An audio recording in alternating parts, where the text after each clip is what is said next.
Hello, this is Louis from How to 3D, and today I have a quick tutorial for you on color baking in Maya 2018. For color baking in Maya, I use a little add-on called NightShade Blockout.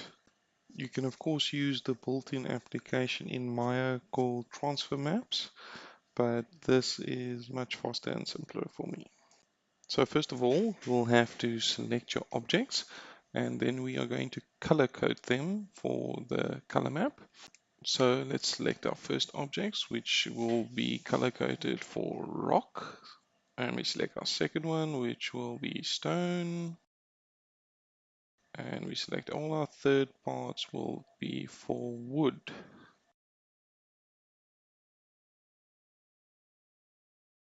And then we select all parts which will be for rope and also metal.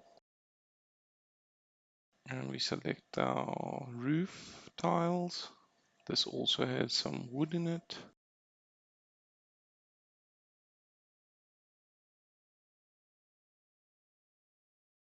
Okay, the second thing we need to do is select our file format. Then we select our size of the file, and I'm working with a 4K file, so that's going to be 4096. Then finally, before we bake this, we need to decide on the padding level, or sometimes referred to as bleeding. We're going to go with 2, and I'll show you exactly what problem we will encounter. Okay, now we select where we want to save the file.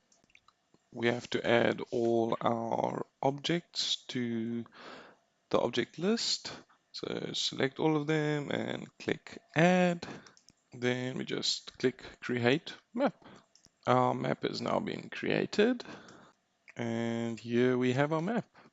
As you can see, we've got a few artifacts. And that is because we used 2 for the padding or bleeding.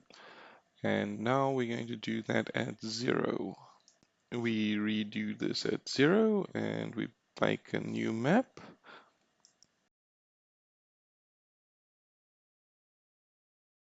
And now, as you can see, we have very few artifacts. Sometimes you have a few small ones, but I would rather just edit them out in GIMP than rebake everything, especially if you have a lot of objects that need baking. And that is baking color maps with Maya 2018. Once again, this is Louis from How to 3D. Thank you for watching.